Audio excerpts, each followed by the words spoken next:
ఉద్యోగుల ఐక్యత ప్రధాన కార్యదర్శి వై శ్రీనివాసరావు గారి నాయకత్వం నేషనల్ మజ్దూర్ యూనియన్ ప్రధాన కార్యదర్శి వై శ్రీనివాసరావు గారి నాయకత్వం అధ్యక్షుడు రామనారెడ్డి గారి నాయకత్వం national Mazdoor union national Mazdoor union చర్యలు తీసుకోవాలి. అక్రమంగా అన్యాయంగా సస్పెండ్ చేసిన డిపో మేనేజర్ గారిపై అన్యాయంగా సస్పెండ్ చేసిన డిపో మేనేజర్ గారిపై అక్రమంగా అన్యాయంగా సస్పెండ్ చేసిన డిపో మేనేజర్ గారిపై national Mazdoor union national Mazdoor union వేధింపులు కేఎంపీఎల్ పేరు వేధింపులు చూసే విధానం ఉద్యోగుల డిఎం గారు దొంగలుగా చూసే విధానము ఉద్యోగుల డిపో మేనేజర్ గారు దొంగలుగా చూసే విధానము national Mazdoor union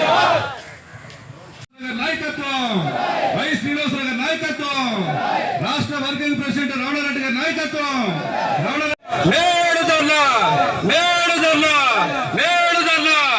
APSRTC national Mazdoor union అక్రమంగా సస్పెండ్ చేస్తున్న రామనగర్ వెంటనే పోస్టింగ్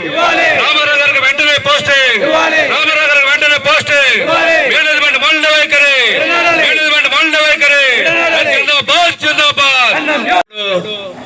సవివరంగా పై యాజమాన్యానికి వాస్తవాలు వివరించే సెక్యూరిటీ సిబ్బంది వారికి హృదయపూర్వక ధన్యవాదాలు. మరి ధర్నాకు హాజరైన వాల్తేరు డిపో ఉద్యోగులందరికీ హృదయపూర్వక ధన్యవాదాలు తెలియజేసుకుంటూ కొత్త హక్కులు అడగటానికి లేని పరిస్థితుల్లో ఉన్న ప్రాథమిక హక్కులు కూడా మరి హరించే పరిస్థితి ఈరోజు ప్రభుత్వంలో కలిసాక కూడా ఆర్టీసీ యాజమాన్యం వైఖరి ఎలాగుందంటే నియంత్రిత పోకడతోటి విపరీతంగా ఉద్యోగుల మీద దాడి చేసి అసలు మనము ప్రజాస్వామ్యంలో ఉన్నామా నియంత్రితుల్లో ఉన్నామా 78 సంవత్సరాలు స్వాతంత్ర్యం వచ్చాక కూడా ఇంకా ఇలాంటి డిపో మేనేజర్లు ఉండి ఇంత నియంత్రిత పోకడతోటి అయిన దానికి కాని దానికి ఉద్యోగులు తీసేసి మీ ఉద్యోగులు వెంట్రుకతో సమానం అన్నట్లు ప్రవర్తించారంటే డిపో మేనేజర్ గారు, మరి ఇలాంటి డిపో మేనేజర్ల గారిపై చర్య తీసుకోవాలా వద్దా? డిపో మేనేజర్ గారిపై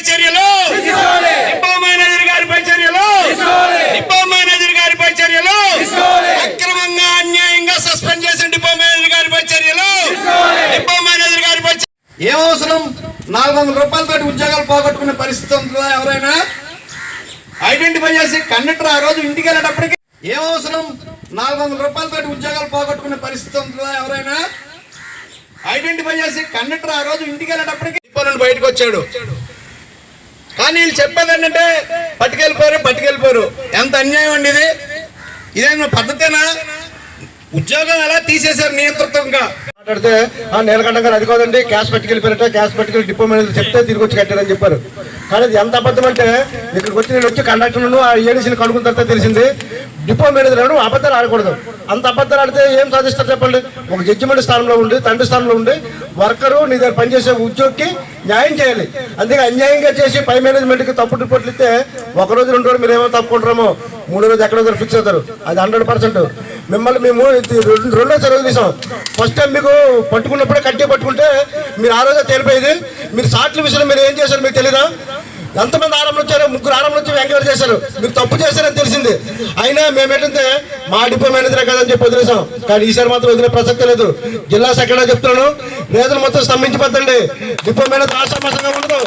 మీరు చేస్తున్న తప్పు మీరు చూసుకోండి, వెనక్కి తిరిగి చూడండి, చూసి మీరు తప్పు చేస్తున్నారు అనేది.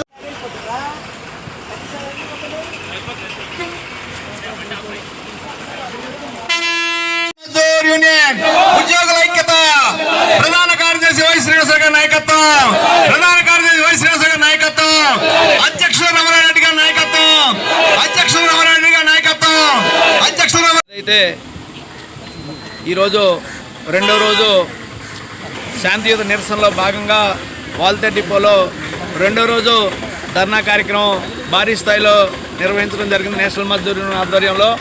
మరి ఈ శాంతియుత ఉద్యమాన్ని తేలికగా తీసుకొని యాజమాన్యము మరి వ్యవహరించే వైఖరి ఎలాగుందంటే నిమ్మకు నీరెత్తినట్లుండి దీన్ని ఏదో తేలిగ్గా తీసుకుంటున్నారు యాజమాన్యం. ఇది నేషనల్ మజ్దూర్ యూనియను. మేము ఎంత శాంతియుతంగా పనిచేస్తామో మరి సంస్థకి ఎటువంటి నష్టం లేకుండా ఒక కండక్టర్ని నష్టం లేకుండా చేసి 2 గంటల్లోనే క్యాష్ కట్టిన కండక్టర్ని మరి అక్రమంగా అన్యాయంగా డిపో మేనేజర్ గారు సస్పెండ్ చేశారంటే ఇది చాలా దారుణం. దీన్ని తీవ్రంగా ఖండిస్తున్నాము. ఏదైతే అక్రమంగా అన్యాయంగా సస్పెండ్ చేసిన డిపో మేనేజర్ గారిపై చర్యలు తీసుకునే వరకు ఎట్టి పరిస్థితుల్లో ఈ ఉద్యమాన్ని విరమించని చెప్పేసి మీడియా ద్వారా పై యాజమాన్యానికి మేము తెలియజేస్తున్నాము. ముందు ఎలా ఇప్పుడు ఏదైతే శుక్రవారం శనివారమో మేము వెయిట్ చూస్తాము. ఒకవేళ చర్చల ద్వారా పరిష్కరించి సదరు డిపో మేనేజర్ గారిపై చర్యలు తీసుకుంటే సరే, లేకపోతే ఆదివారం సోమవారము నిరసనలో భాగంగా ప్రింటెడ్ బ్యాడ్జీలతోటి జిల్లా వ్యాప్తంగా మన వాల్తే డిపో బస్సులకి జిల్లా వ్యాప్తంగా మా యూనియన్ కండక్టర్లు డ్రైవర్లు ప్రింటెడ్ బ్యాడ్జీల ద్వారా ప్రయాణికులందరికీ డిపో మేనేజర్ గారి వైఖరిపై తెలియజేయడానికి మేము సంసిద్ధంగా ఉన్నామని తెలియజేసుకున్నాం మీడియా ద్వారా. ఇవన్నీ సాల్వ్ చేయకుండా ఇప్పుడు మాకు హెల్ప్ చేస్తే మాకు ఇవన్నీ విషయాల్లో ఎన్నో ప్రాబ్లమ్స్ ఉన్నాయి. అన్నీ పక్కన పెట్టేసి కేవలం ఒక కండక్టర్ని సస్పెండ్ చేస్తే ఏమొస్తుందండి? డిపోలో ఎన్ని సమస్యలు ఉన్నాయో చాలా వర్కర్స్ చాలా విధాలుగా ఇబ్బంది పడుతున్నారు. లైన్లోనేంటి, రూట్లోనేంటి, బస్సులేంటి, మీద అన్ని విషయాల్లో కూడా అవన్నీ పక్కన పెట్టేశారు. ఏదైనా డిపో వర్కర్కి మేలు చేస్తే వర్కర్ కూడా హెల్ప్ఫుల్గా సహాయంగా ఉంటారండి. కానీ అంతేగాని అక్రమంగా సస్పెన్షన్ చేస్తే వాళ్ళకి ఏం కలిసి వస్తుందండి? వాళ్ళు ఉద్యోగులే, మేము ఉద్యోగులే. కాకపోతే మేము చిన్న ఉద్యోగం, వాళ్ళు పెద్ద ఉద్యోగులు, అంతే తేడా, అంతే తప్ప ఇంకేం లేదు. కాబట్టి సార్ అతని మీద ముఖ్యంగా చర్యలు తీసుకోవాలి సార్. తర్వాత మా కండక్టర్ గారిని విధుల్లో చేర్చుకోవాలి, మాకున్న సమస్యలను తీర్చాలి. ఏంటంటే స్థానిక మేనేజ్మెంట్ చేస్తున్న విషయాలు ఏంటంటే అక్రమంగా సస్పెండ్ చేశారు కండక్టర్ని. అది ఓడీ కండక్టర్ని.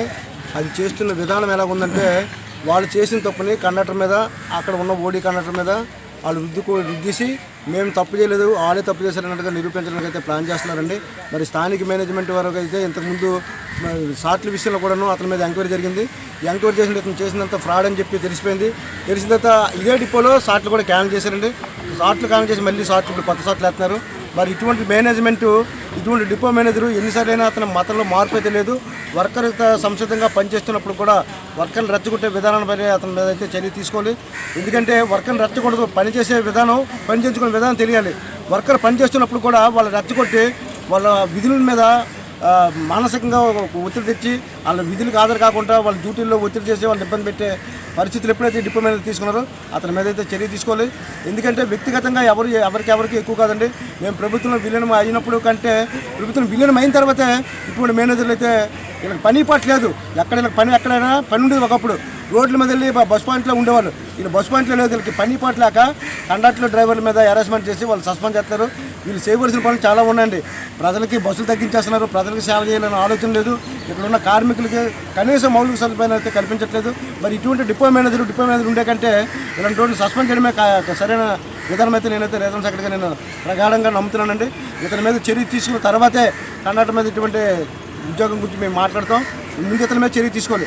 జిల్లా వ్యాప్తంగా చెప్తున్నాను, జిల్లా సెక్రటరీగా ఇతని మీద తక్షణమే చర్య తీసుకున్న తర్వాత ఈ రెండు రోజులు మేనేజ్మెంట్కి ఇచ్చిన అవకాశాలను వినియోగించుకొని సక్రమైన పద్ధతిలో వాళ్ళు సానుకూలంగా మాతో చర్చలు జరిపి డిపో మేనేజర్ మీద చర్య తీసుకొని కండక్టర్ న్యాయం చేయవలసిందిగా కోరుతున్నాను.